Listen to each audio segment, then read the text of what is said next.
విద్యార్థుల పక్షాన తెలంగాణ రాష్ట్రంలో ఉన్నటువంటి ప్రభుత్వ విద్యా సంస్థల పక్షాన నిలుస్తూ ఈరోజు అనుకున్న స్థాయిల కంటే ఎక్కువ సంఖ్యలో నిధులు కేటాయించి బడ్జెట్ ప్రవేశపెట్టడం పట్ల ఈ ప్రోగ్రాం ఏర్పాటు చేయడం జరిగింది। ఈ సమావేశానికి ముఖ్య అతిథులుగా విచ్చేసినటువంటి మన మున్సిపల్ చైర్మన్ గౌరవనీయులు రాజమౌళి శెట్టి గారికి, అలాగే market committee chairman Madasu Annapurna Srinivas గారికి, అలాగే మన ఎంపీపీ అమరావతి అక్క గారికి, జెడ్పీటీసీ అన్న మల్లేశమన్న గారికి, వైస్ చైర్మన్ జకీయుద్దీన్ అన్నగారికి, అలాగే అక్క కౌన్సిలర్ స్థానిక శ్యామల మల్లేశన్న గారికి తో పాటు ఇక్కడికి విచ్చేసినటువంటి సారు విద్యా సంస్థలకు విద్యార్థులకు బాగా వెన్నుదన్నుగా ఉంటూ మేము ఏదైనా టీఆర్ఎస్ విద్యార్థి విభాగం పక్షాన కూడా ఉద్యమాల్లో ఏ ప్రోగ్రాం చేసినా కానీ మాకు అన్ని విధాలుగా సహకరించినటువంటి ప్రస్తుత కౌన్సిలర్, అలాగే టీఆర్ఎస్ పార్టీ పట్టణ అధ్యక్షులు మన గోపాల్ రెడ్డి సార్తో పాటు మిగతా ఇక్కడికి విచ్చేసినటువంటి టీఆర్ఎస్ విద్యార్థి విభాగం జిల్లా మండల నాయకులకు, ఈ కళాశాలలో ఉన్నటువంటి విద్యార్థులందరికీ కూడా నమస్కారాలు తెలియజేసుకుంటూ ఈరోజు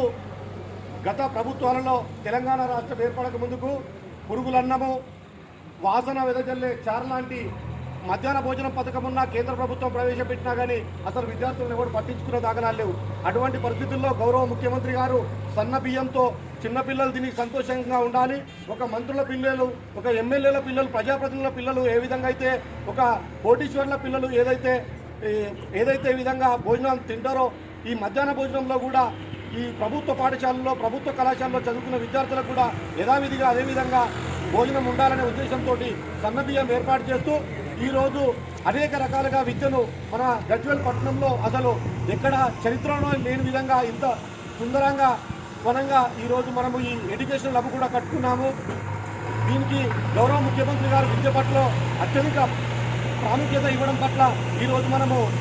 ఈ ప్రోగ్రాం ఏర్పాటు చేసుకుంటూ గౌరవ ముఖ్యమంత్రి గారికి, గౌరవ మంత్రి గారికి ఈరోజు పాలాభిషేకం కార్యక్రమం పెట్టుకున్నాము।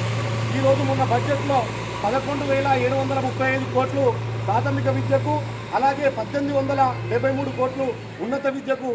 దాంతోపాటు మౌలిక సదుపాయాల కోసం మరో 4,000 కోట్లు ఈ 2 సంవత్సరాల్లో దశల వారీగా మౌలిక సదుపాయాలు కల్పించాలనే ఉద్దేశంతో 4,000 కోట్లు విడుదల చేయడం జరిగింది। దానికి గౌరవ ముఖ్యమంత్రి గారికి తెలంగాణ విద్యార్థి లోకమంతా కూడా ముఖ్యంగా ఇక్కడ ప్రాతినిధ్యం వహిస్తూ ముఖ్యమంత్రిగా ఉన్నాడు కాబట్టి గౌరవ ముఖ్యమంత్రి గారికి మా జీవితం ఉన్నంతకాలం విద్యార్థులందరం కూడా విద్యార్థుల పక్షాన ఎల్లవేళలా మేము తోడ్పాటును అందిస్తూ టీఆర్ఎస్ పార్టీకి, అలాగే మీ విద్యార్థుల పక్షాన గౌరవ ముఖ్యమంత్రి కేసీఆర్ గారికి, గౌరవ ఆర్థిక శాఖ మంత్రి వర్యులు హరీష్ రావు గారికి ఎల్లవేళలా మేము రుణపడి ఉంటామని చెప్పి ఈరోజు ఈ క్షీరాభిషేకం చేసుకుంటూ మేము మద్దతు తెలియజేస్తా ఉన్నాము। కేసీఆర్ గారి నాయకత్వం, జై తెలంగాణ, టీఆర్ఎస్వి జిందాబాద్, టీఆర్ఎస్వి జిందాబాద్।